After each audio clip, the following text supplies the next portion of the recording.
Hey, everybody, it's Adnan Burke from ESPN, and you're listening to two of my favorites, Graham and Chris, Out of Left Field, right now. Hey, guys, welcome back to Out of Left Field, the number one listened to podcast on the Grueling Truth Network, all thanks to you out there listening to us on the show. Love it, appreciate it. Can't thank you guys enough. Graham and Chris back here with you again. The Fall Classic right around the corner. As of the beginning of this recording, it is, 23 hours and 30 minutes away from the ball going into play on what is sure to be a fantastic World Series. The World Series cruise, the umpire crew, has been announced. We will touch on briefly here. We won't talk about too much probably this week. Maybe next week in the middle of the series we will discuss. But plenty to get to. A couple of new managerial hirings. A reigning AL MVP and batting champion undergoes knee surgery. Will he be ready for spring training? And, of course, we will get you ready for the World Series and recap the League Championship Series in both the NL and the AL. Put the ball in play. Man, let's make our first trip. I think the easiest one to discuss, because there's a good possibility some fireworks in store for our faithful listeners. Nothing too crazy, but I think something that might be a little out of the norm for how our normal discussions go. But first things first, Cincinnati Reds have hired David Bell. He was the Giants' vice president of player development as their manager. This is it a big deal? I mean, I don't want to sound so. I don't know that it's a big deal because he's the Giants' vice president of player development. I mean, nobody knows who this guy is really, right. except Cincinnati fans. Cincinnati Reds people will know who this guy is. He's grandson of Gus Bell, who was a longtime Cincinnati Red. Three-generation guy. Right, son of Buddy Bell, who was a popular player in the 80s. And now he's going to go ahead and sit as the manager of this ball club. And so the funny thing about this is that the Cincinnati Reds are doing something that they're doing not for the first time.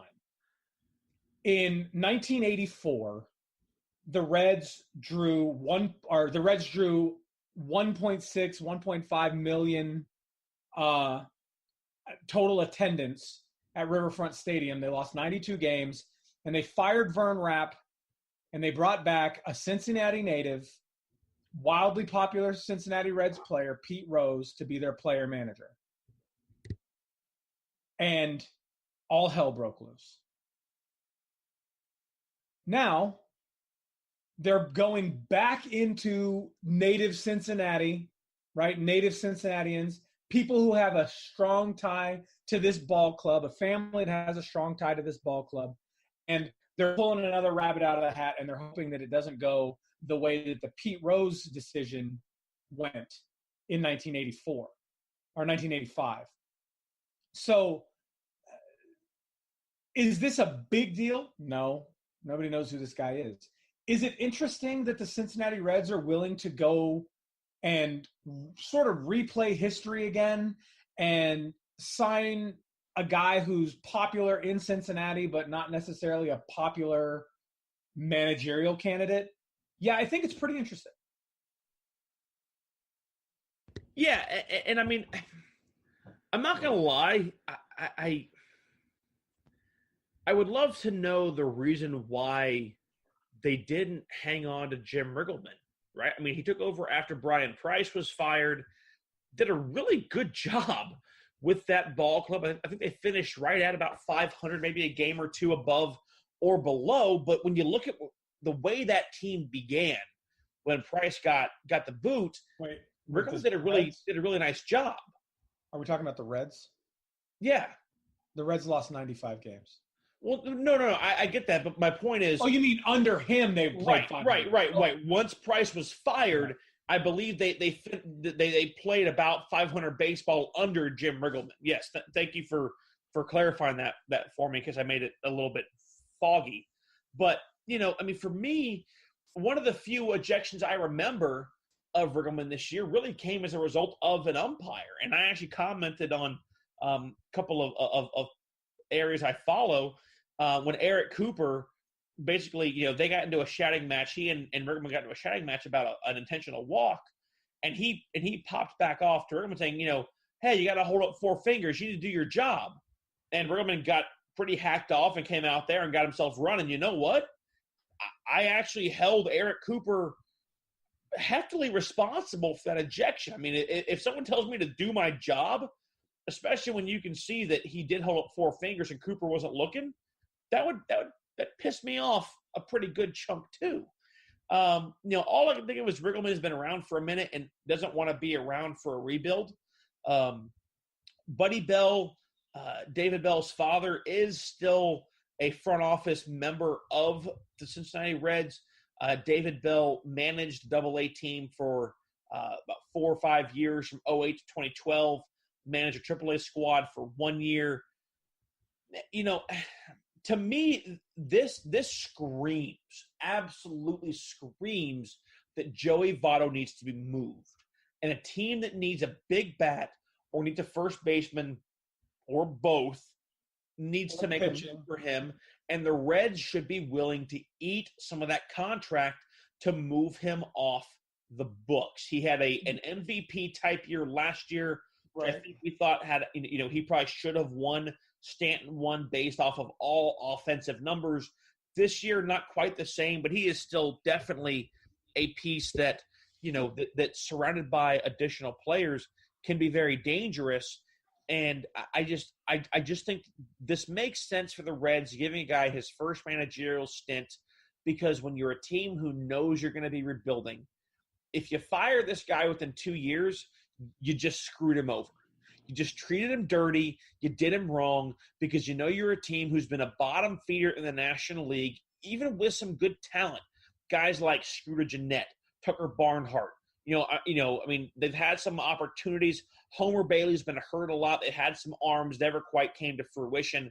When Cueto was there back in 2011, 2012, they made they won the NL Central. It's been downhill ever since. This is a chance for a guy to kind of cut his teeth as a manager with a ball club that has a long history with his family, and gives him a chance to see if he can make some moves with that front office. They can build chemistry and maybe find a way to get that team up into the middle of that division. We thought the way that the Cardinals were playing, that they kind of came on strong at the end.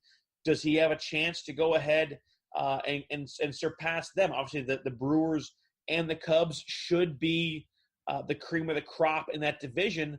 But we saw some games this year where Cincy played with a hell of a lot of swag. And it's a term that we kind of, we laugh at sometimes, but they were having fun when they were playing great, man. That they had a chip on their shoulder.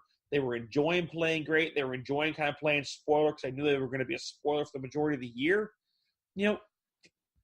Tip of your cap to David Bell and the Reds for giving him at least a shot.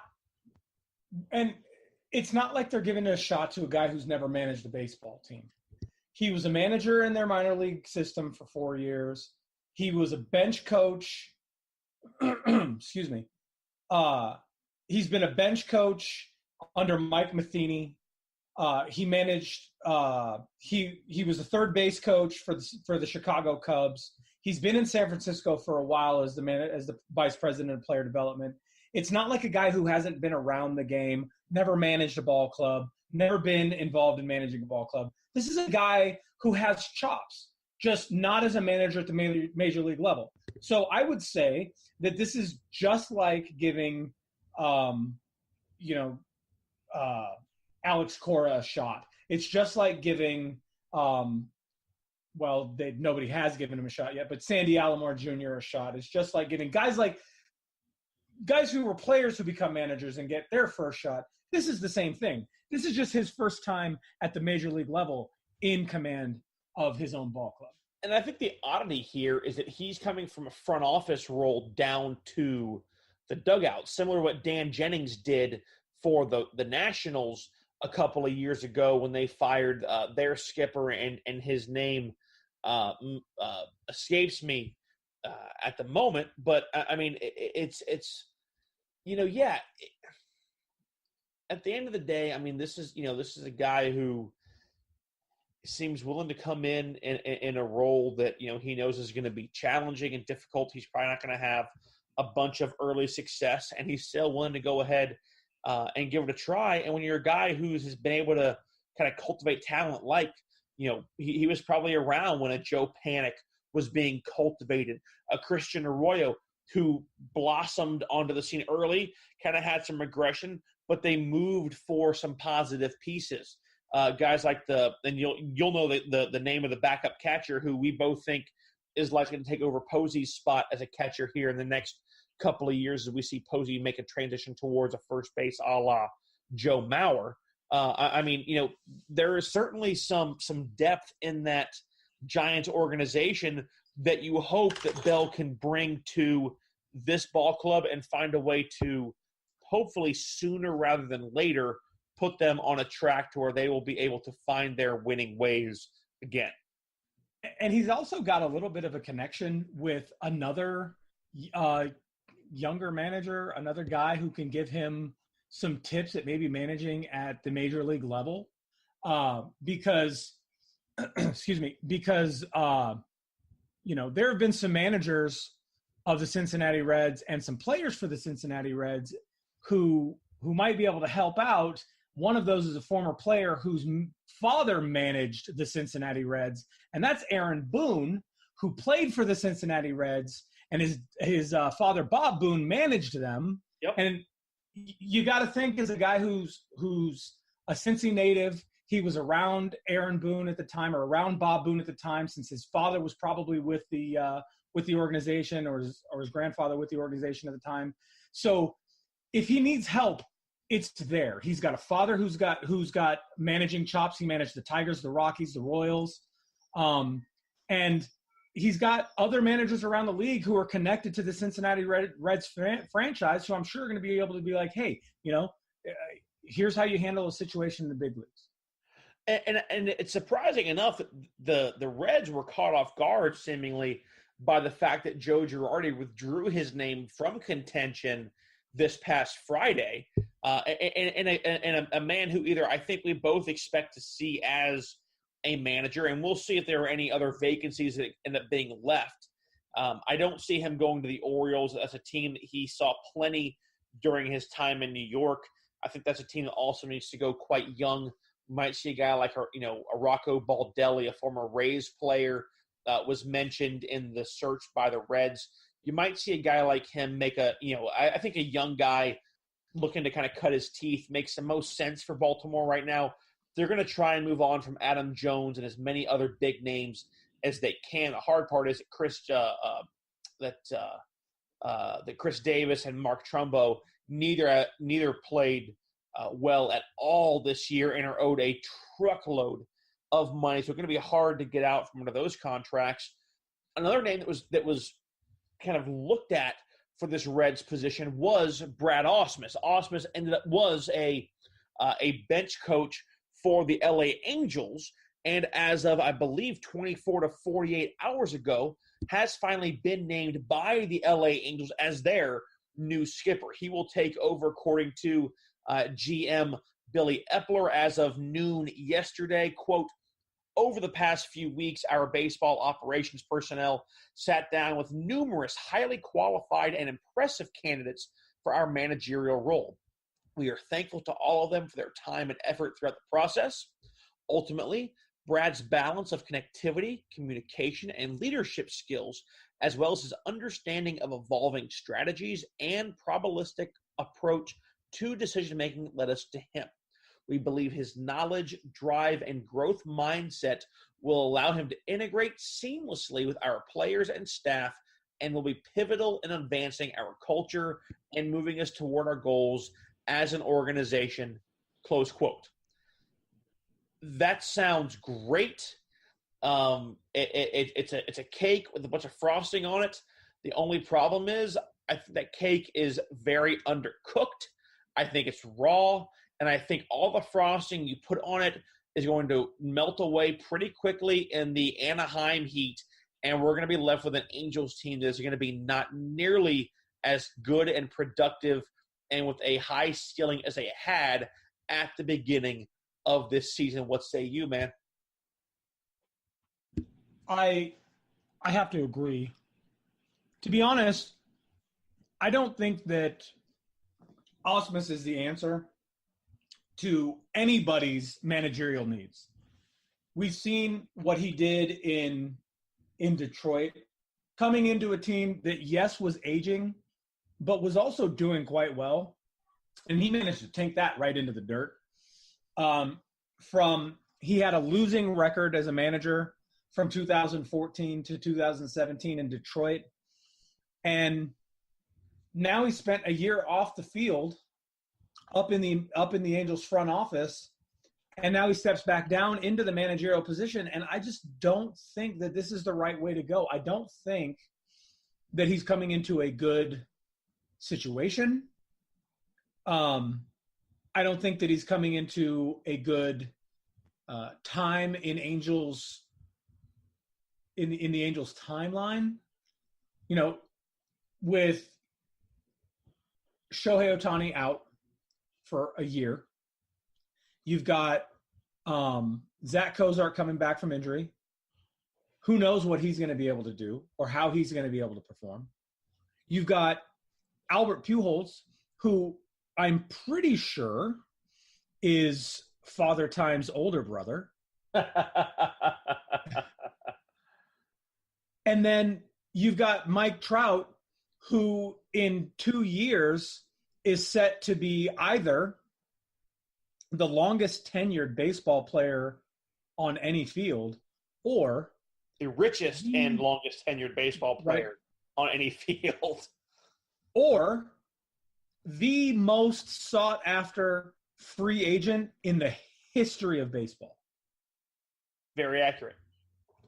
I mean, and that's just that line, the end of that sentence in itself. The fact that is not hyperbole. I mean, just step back for a minute and think about that. I mean, the most sought-after free agent in the history of the game. And that is accurate. That's not over-embellishing. That is 100% true. Name another one. There's not one. There's not another player. Not one that has the proven track record of Mike Trout. You can say, oh, Bryce Harper and Manny Machado have all this untapped talent. You know what? Yeah. I'm at a point now where I see what they have. I don't give a damn about untapped talent. I think that Bryce Harper doesn't have the amount of talent we give him credit for. I think Machado is a dirty player. Yes, I said it. I think he's a dirty player who has an immense amount of talent. But I would rather have a guy in Mike Trout who can absolutely spread the outfield. He has so much ground to cover. He does it effectively, does it smart. He plays the game right. He attacks the baseball the right way.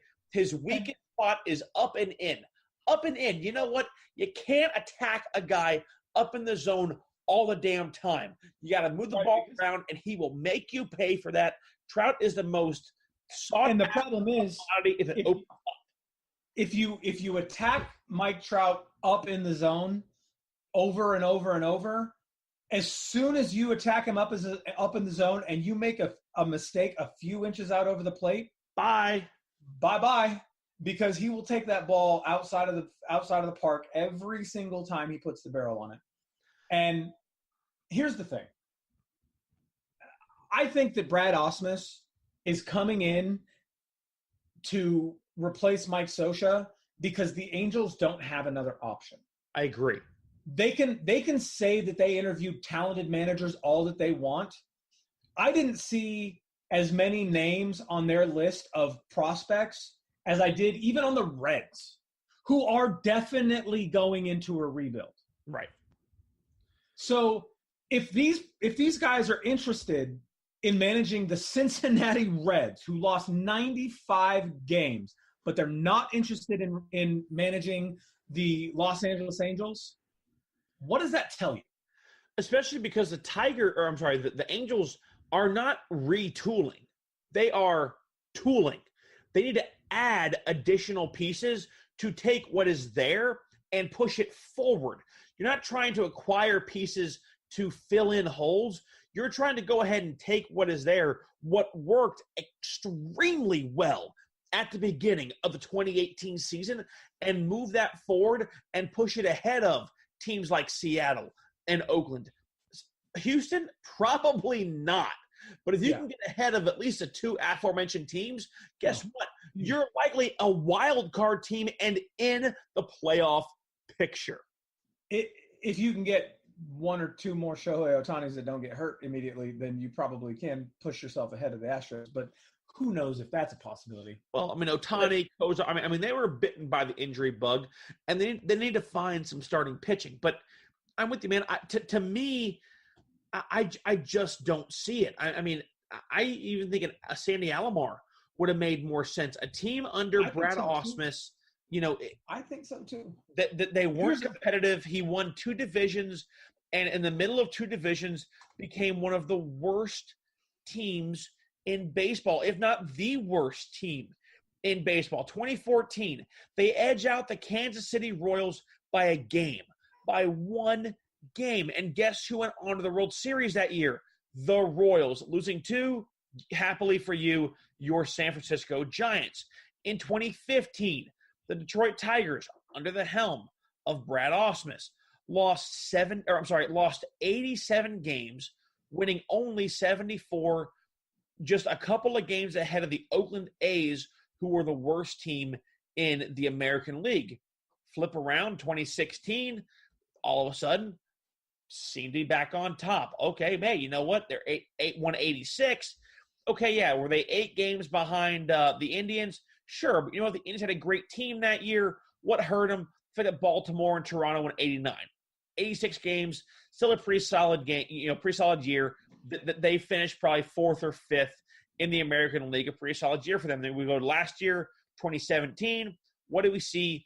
A 64 and 98 win team tied for the worst record in baseball behind the San Francisco Giants. At which time his contract was not renewed. He went 314 and 332 over the course of his 4 years, 14 to 17 run. Right. So 4-season run in Detroit, and managed to not play 500 baseball overall. And here's the thing. 2 years in a row, these last 2 seasons under Mike Scioscia, the Angels have finished 80 and 82. If the Angels win 75 games next year under the command of Brad Ausmus, in my opinion, they'll have overachieved.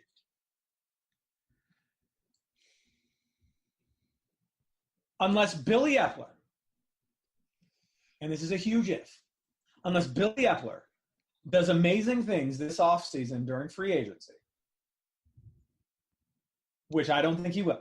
Because in my opinion, I don't think there are enough worthwhile free agents for him to do big bombastic things with. In my opinion, this crap show is Billy Epler's fault. And Epler is making a decision right now in hiring Brad Ausmus that is going to hurt this ball club. Especially when you've still got, 3-4 months? Let's be honest. We're talking 4 months is February 22nd, plus or minus a couple of days. Don't quote me. I'm not a mathematician as far as the calendar goes. But pitchers and catchers report in 3 months and 3 weeks. All right, let's just play it out that way. That is plenty of time to hire a skipper, figure out what you want, who you think has the best overall view and vision and direction for this ball club based on what you want to do. Hire them, get them in place, get a staff in place, and start finding things that work. And to me, I don't see Brad Ausmus as a winner. I see him as a fiery manager who doesn't mind getting up in umpires' butts. And if you could say to me, I'm an umpire homer, okay. I think some points, does he have a reason? Yeah, but others, I think he's just a fiery guy who likes to yell. And you know what? at the end of it, I don't think he's a very effective manager, and I think the Angels will end up regressing because of this hire. I hope I'm wrong, especially with having a year without Ohtani. We can see what happens. But if you get a crappy year without him, and you want to go ahead and say, well, a year without Ohtani, he was hurt, it's a mulligan, and then in 2020, they're still horrible, at that point, you've got to realize, you know what? We made a mistake. This isn't our guy. We've got to find someone to fill this void while we still have Ohtani, somewhat young, getting healthy, and can still be an effective two-way player. And realistically, and this is just my opinion, yes, the Cincinnati Reds hired a guy early, but the Cincinnati Reds made a decision to go with a Cincinnati guy. I think that's the route that they were going to go anyway. Despite, unless Joe Girardi left his name in the hat, I think that they were going to go that way anyway. And it makes sense, right? I mean, a team was going to get the call, right? A team who is really poor, and a guy who has some type of emotional investment already in the franchise. That makes the most sense to have someone who is already invested familially in that franchise to lead them forward. Right. But, in my opinion, the Los Angeles Angels, the Anaheim Angels, I don't care what anybody says. The Halo. Right.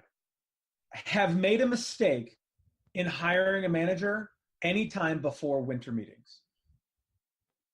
I think that winter meetings is the absolute earliest time that they should have considered the hiring of a candidate.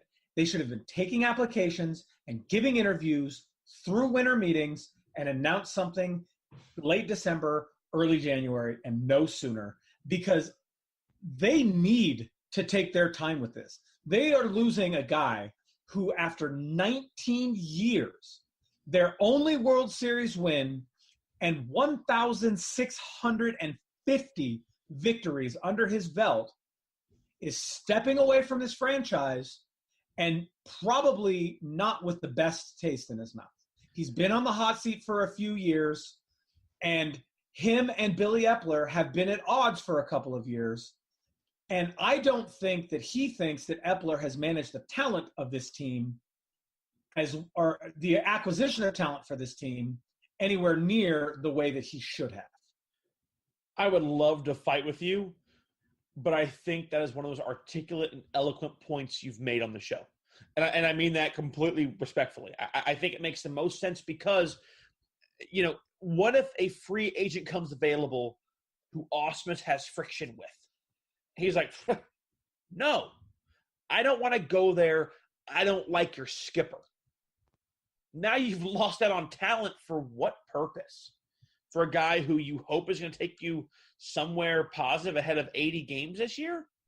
And let me ask you this, because this is another big question that I have. What if that transfers into what you're able to offer Mike Trout? Now, Billy Epler, in my opinion, is going to make – I think Billy Epler is about to make Mike Trout an offer that Mike Trout almost can't refuse if he has a financial brain in his head, but has to refuse if he wants to be a winning baseball player. The question that stands in front of Mike Trout right now is a lifetime contract. Are the Angels going to offer him $500 million to stay there for the rest of his career? I don't think any baseball player looks at $500 million and sticks his nose in the air. Right. And the scary thing is, we don't know how – I mean, is it going to be one of those, hey, $500 million and the contract's open-ended? I mean, there has to be a clause for each side, and the wording becomes really, really tricky. Right, because, you know, hey, Bobby, we'll give you either $42 million or we'll pay you $2 million a year until 2025. Oh, wait, you retired 5 years ago or 8 years ago now, and you're still getting $2 million a year from the New York Mets. Congratulations, Bobby Bonilla. Bonilla Day. I think that is still celebrated in chagrin in the Big Apple to this day, and will be for another 7 years. But that's gonna be the can't happiest offer day. a guy. That's like, oh wait, counting down the days till what? The thing is nope, it's Bonilla Day, baby. Bobby Bonilla retired so long ago that eventually they're going to be paying this money to his estate. I mean, it's about as good as the fact that the Braves were paying Dan Uggla money when he beat him with the Nationals and the Marlins. They're like, hey, by the way, yeah, we're going to release you. We're still going to pay your contract. And I think he had 2 or 3 walk-off hits against the Braves while the Braves were still paying him his salary. I mean, it was like, okay, yeah, there we go. But no, I mean, and you're right. And it's this point of, and I said this to you off air, and I mean this, and it sounds so negative, and I don't mean it that way. But I feel like that we're at a point where, Mike Trout is the Pac-12 of Major League Baseball. Sorry for the football reference. Hey, if you're a football fan, go to gruelingtruth.net. All your college football, NFL information. Of course, the NBA kicking off. Big fight happening over the weekend between the Rockets and the LA Lakers. Chris pumping his fist because who loves watching guys get punched in the face wearing colored jerseys more than Chris Ferry. Again, be sure to go by our social media pages at OO Left Field on Twitter, Out of Left Field with Chris and Graham on Facebook. And you can also find me on Space Coast Daily on Facebook. I will bring you local Brevard County football and additional sports. We're about to finish up football season here, and I will keep you guys updated as well on additional stuff if you're so inclined to hear me be on the podcast and actually talking and broadcasting some local stuff, hopefully some baseball as we turn over into 2019. Some really exciting stuff for me, so I got to plug that as well. As far as Trouty goes, man, I say the Pac-12 because I feel like he's the guy who he plays on the West Coast, right? He's kind of largely forgotten about. Everyone knows the name. They know the showy glove, all the flashy stuff, but it's one of those that most guys see that on ESPN, on SportsCenter, right?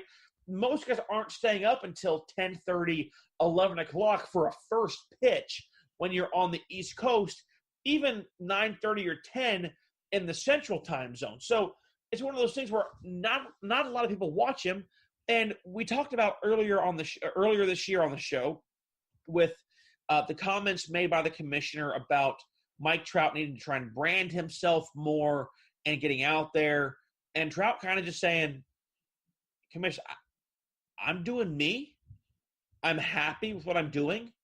And if you're not, tough crap. I'm not out here for what you want. And I feel like at this point that Trout is happy where he's at.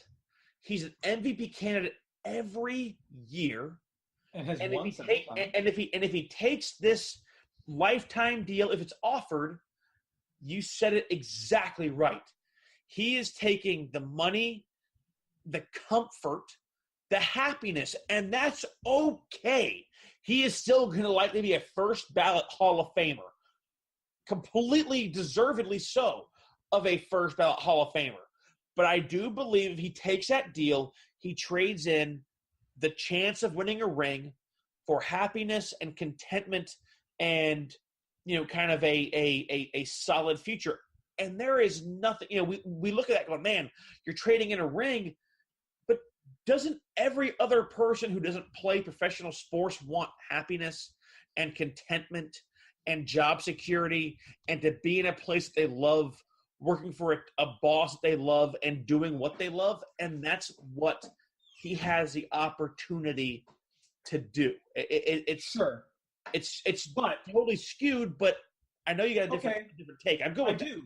Because I don't think that anybody with the kind of talent that Mike Trout has can be content with mediocrity in their ball club. I get that he loves the Angels. He loves them for giving a chance. He loves them for having a place to call home. He loves to play baseball. Everybody loves to play baseball in my opinion, and I think in the major leagues. Otherwise, why? Even the money's not worth it if you don't like the game, right? You got to love the game first. So and a lot of those guys. How much would it stain his reputation to you if he chose the deal over the possibility of jewelry long term?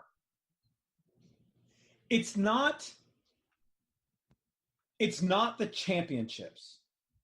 It's the winning. It's the culture. It's the culture. I don't think that Mike Scioscia had that overt we gotta win mentality in him.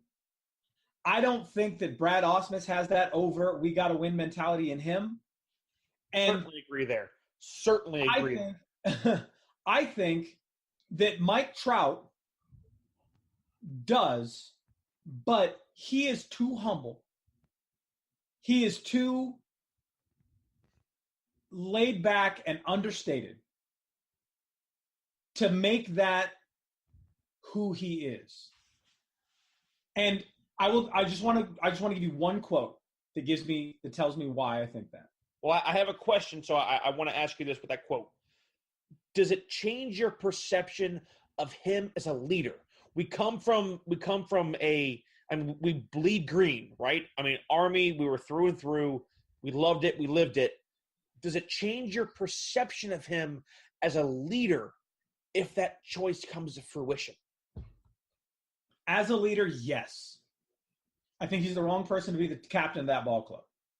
As a ball player, no. Because he loves the game. And that's what you really need from a ball player. And he wants to win. He does. But he wants to win, but he's not willing to leave a team and go to a place where he has an opportunity to win. In my opinion, that is a bad choice. And I will tell you why I think he's leaning toward that bad choice. When asked about being with the team and how frustrating it is to go season after season and not play for relevance, he told Jeff Fletcher of the Orange County Register, quote, "Obviously I want to win. It's not a good feeling being in early September and you're out of it. It's definitely in the back of my mind, but you've got to trust the front office." In my opinion, Trout needs to be more firm in that statement. I want to win. It's not good. It's not a good feeling to be in early September and you're out of it. And we need to do better, is what he should have said. Not you got to trust the front office. We need to do better. All of us, as a club, as a culture, as an organization, front office, on the field, everyone, we need to do better. But maybe the difficulty is there that it's going to become I need to do better. And that's got to be a hard thing for him to say. And I'm gonna say this. And hold on. Tell me this. I want you to answer this for me, and I'm gonna pay you a compliment that I probably never had before, and I should have. You were one of the best leaders I ever knew in the Army. I appreciate that. For where we were, for at the state that we were, you were one of the best leaders I knew. Who is, and for some of the listeners that might not get this, and we can go over it if we need to, but who is the Sergeant Resto to Mike Trout's Chris Furry? Where is it? There isn't one. That's what I think is hard, is how do you take a guy who is this larger than life in the baseball persona as far as what he does, even with the humility, and where do you fit that on a contending team and there not be some sort of friction? Even with the humility, sometimes the extreme humility rubs people the wrong way. They think it's fake. And I think at some point you got to go, dude, Mike Trout's been in the game for a good chunk of time. This crap's not fake. It's just who he is. Right. You got to believe at some point in his career, in his life, he's had that guy because he is a good leader. So he had to have someone somewhere. And no, he hasn't had one. He hasn't had one on the Angels, and Brad Ausmus is not going to be that guy. He's the example leader. They don't have a vocal leader, and Ausmus is not going to be that guy. And you and I both know which leader comes to mind when I think of Brad Ausmus, if you want to continue this analogy. And that's not the guy that the Angels need. It's not the guy that Mike Trout needs. And here's my problem. Yeah, you're right. It might come to Mike Trout saying that going from we got to do better to I got to do better. But for God's sake, man, the guy has a lifetime batting average of 307. The guy has 234 home runs since 2011. The guy has a 63 WAR career. And it may come down to him having to make a selfish choice, and that might be where the break comes in. And we'll have to see. We have to see what it finally takes for Mike Trout to go, you know what? Can't. It's not me, it's him. Right. We were going to talk about Jose Altuve. We will discuss that next week since, well, the surgery just happened and he's going to have to rehab for a bit. So he ain't going nowhere. So let's go ahead and we will shelve that until next week. We're going to put him back on the bench, bring up a different pinch hitter. And, man, let's go back over the league championship series. It was what we expected, and it was what we sure as hell didn't expect. 1 for 2, not bad. To say that we were a bit off on our ALCS pick would be an understatement. Red Sox took care of business extremely well. David Price finally pitched in a postseason game in which his team won, not in which he got the win, but in which his team actually won. But and no the Astros was better than an L. Right. And the Astros just – the places where you and I had the most confidence in this team seemed to really kind of fall flat. Of course, the Altuve injury, the avulsion fracture in the knee, which, I mean, was extremely obvious in the way that he was coming up limp, really lame, running the bases. There was not anywhere close to the explosiveness that we saw from him during, his MVP year, even the beginning of the year. And then, of course, he ends up DHing the last little bit of the series. Man, the Red Sox, at this point, it's their season to lose. And how awesome is it that the comeback kid, right, the face of the Red Sox comeback from a 3-0 ALCS deficit in 2004 with that great steal of second base is a man named Dave Roberts who will skipper the LA Dodgers into Fenway Park for Game 1 of the World Series. I think at the end of it, we probably got the best possible matchup because I think the Dodgers have enough pitching depth to compete with the Red Sox if we see the struggles from the Red Sox that we expected to see in the LCS. Yes? I agree. And I think that one of the interesting things about this series, something that you and I sort of discussed the other day, is both of these teams got to where they are based almost entirely on a good pitcher or two and a huge amount of power in their lineups. And I can't – and luck. The Boston Red Sox won 108 games. I'm sorry. I mean postseason. Postseason luck. Strictly Yes, postseason. yes, postseason luck. Not regular. The Red Sox were, by and large, Dominant. best team we've ever seen out of Boston. I mean just postseason on. Postseason luck. ALCS and NLCS. But at the same time, I can't help but think that this series is just going to be a slugfest. There is going to be maybe a game or two where you might see a pitching duel, and I think Game 1 is probably our first opportunity to see any kind of pitching duel when Chris Sale and Clayton Kershaw go at it. But it's going to be a slobber knocker, folks. And I got to tell you, when it comes to slobber knocking, the Dodgers just don't stand up to what the Red Sox can do. And I think, at least to me, the weather, how cold will it be in Boston, plays a big part into Clayton Kershaw's effectiveness. I firmly believe that. And I think that in the same token, getting David Price away from Fenway Park, and I expect, and I don't know the exact matchup, but I believe maybe Buehler goes in game 2, and if he does, either way, I think you toss David Price against the rookie Walker Buehler in the hopes that Price's veteran, status, his time in the league, affords him maybe a slight edge over a rookie who you hope is just young and dumb and doesn't quite know what he's getting himself into. But Buehler has looked really, really good this year, and Price has a track record for not being that good. I think Buehler is the only real hole. Yeah, you can say Ryu, but aside from one game, Ryu has played pretty doggone good. He's pitched pretty well. I think Buehler offers the best possible matchup for a Price victory, or at least a Red Sox victory with him on the hill to start. Right. And it's going to be difficult for the Los Angeles Dodgers in terms of weather.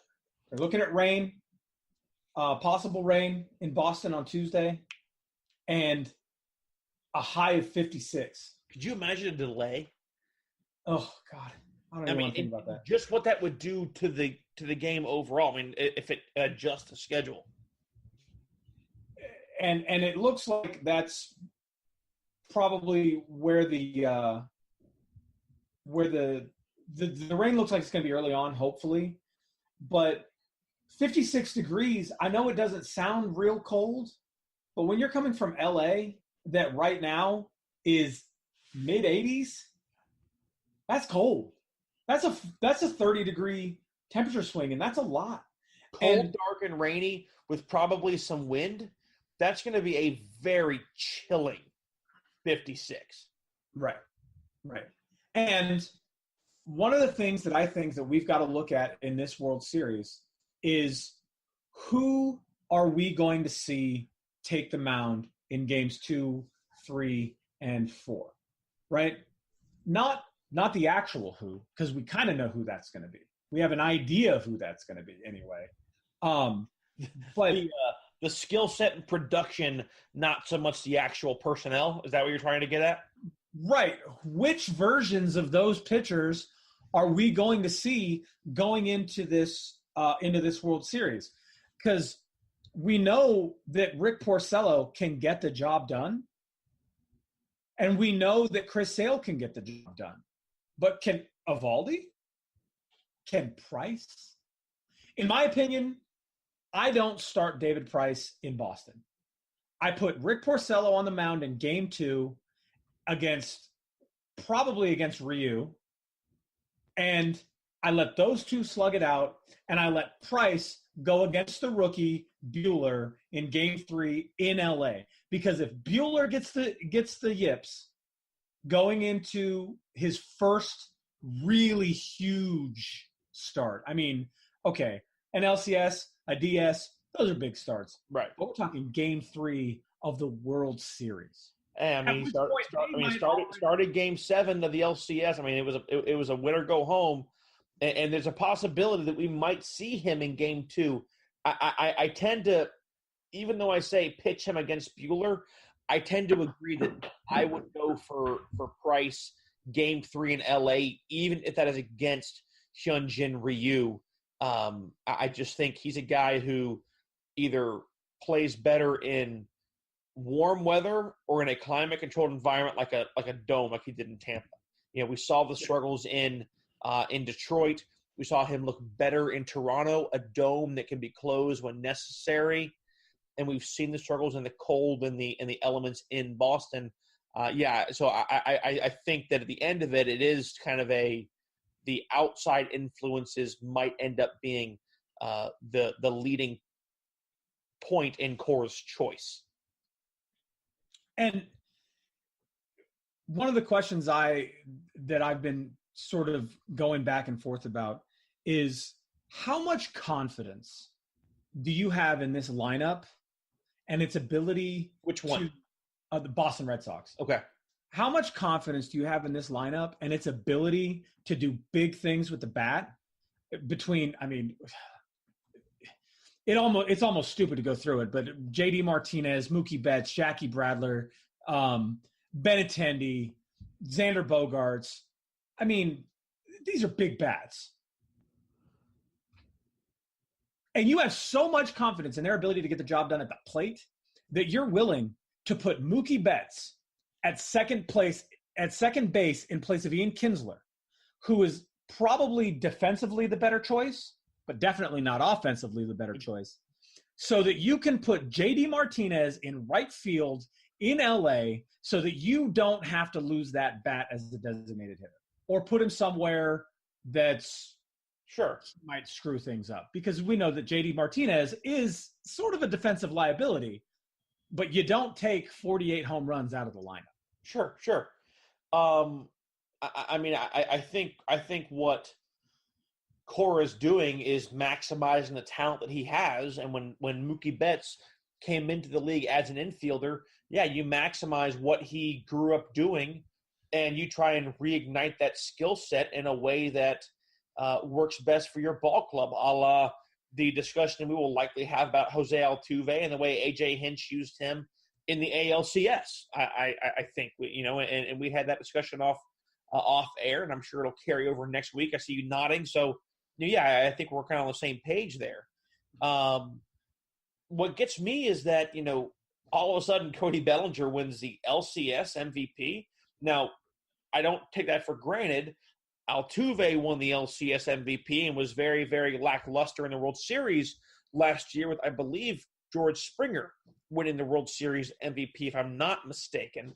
Right. So, I don't hold a huge clout with what Bellinger can do. But when I look at, you had Kane, you had Yelich, Moustakas maybe. We didn't see much of Eric Thames in the NLCS.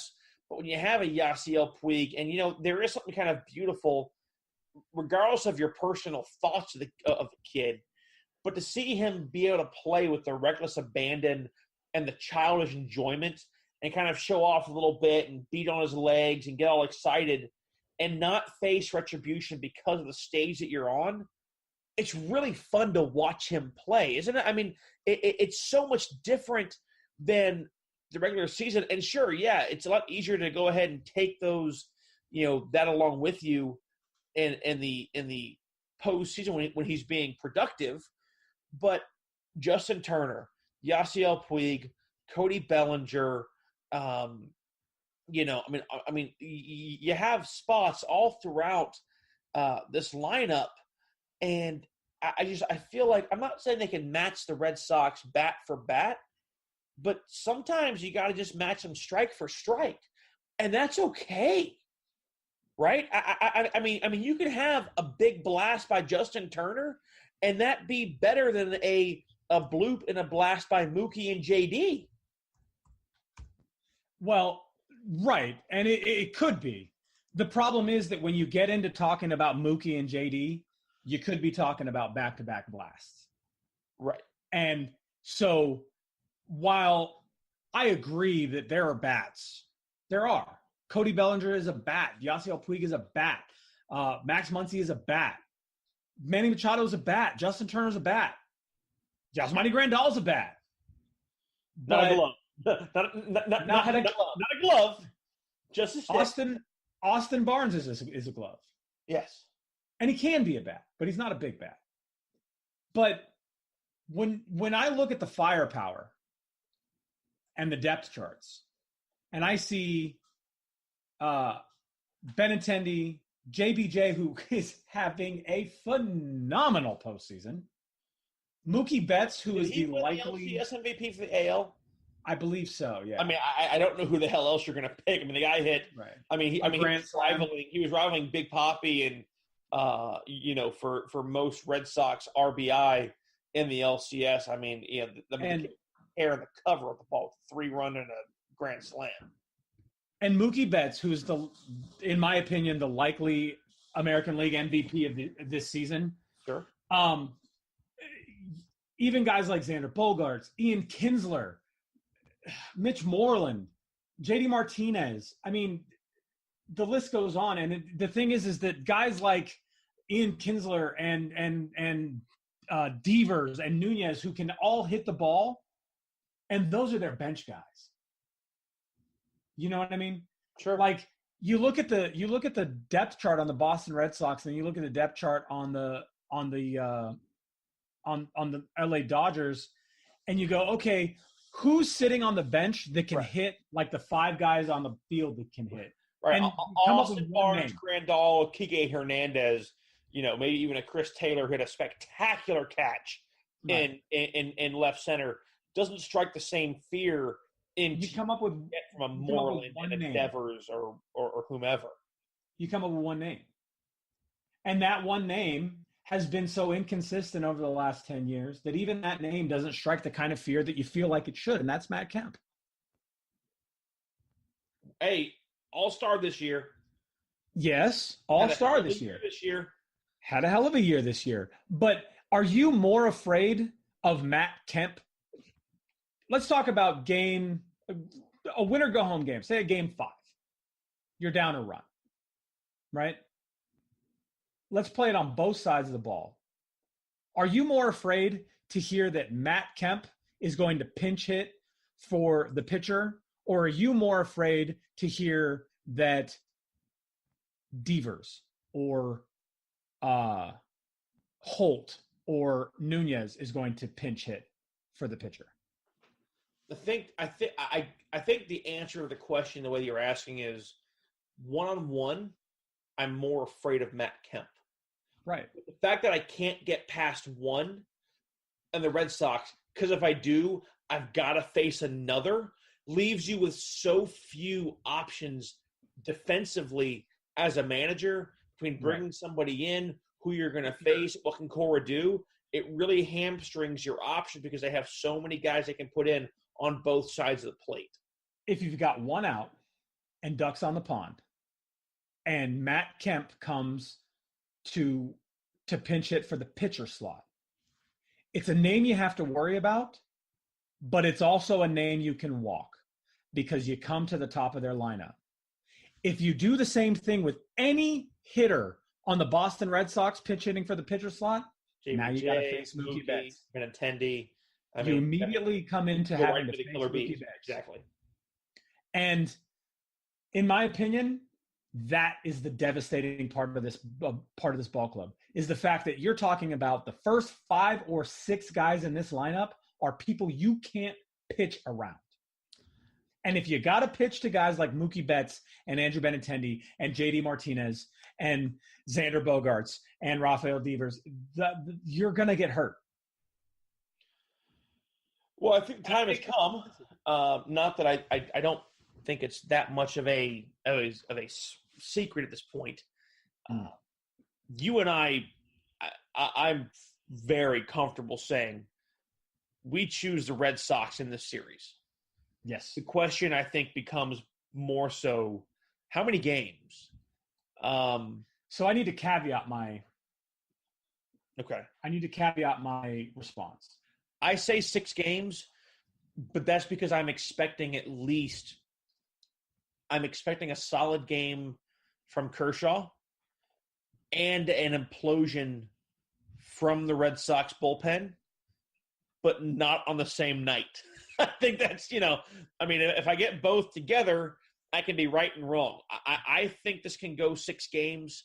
I think that there is enough firepower there. The Red Sox got no hit this year. We've seen some downtrodden times. They got swept on the road by the Tampa Bay Rays. That's not the same club we're seeing now. Obviously, Dustin Pedroia, their captain, not on the roster, but he will be there, I'm sure, as a kind of that vocal leader for them. But I have the Red Sox winning handily in 6 games. I have the Red Sox winning this series in 5 games. But your caveat is my caveat is that if the wildly inconsistent Clayton Kershaw, postseason inconsistencies, if the wildly inconsistent Clayton Kershaw outpitches Chris Sale in game 1, then it's possibly a 6-game series. Let me ask you this then.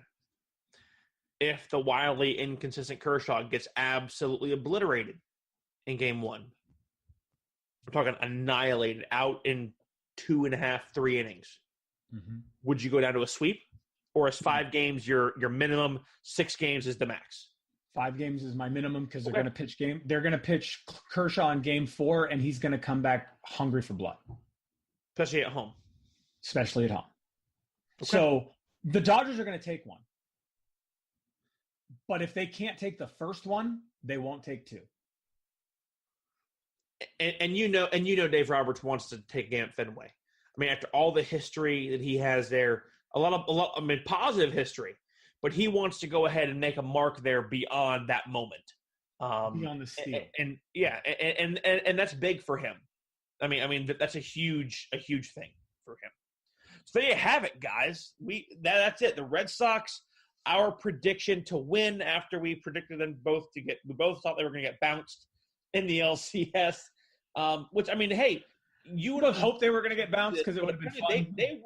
Well, we didn't know, but apparently they were actually the underdog. The Stros were the favorites.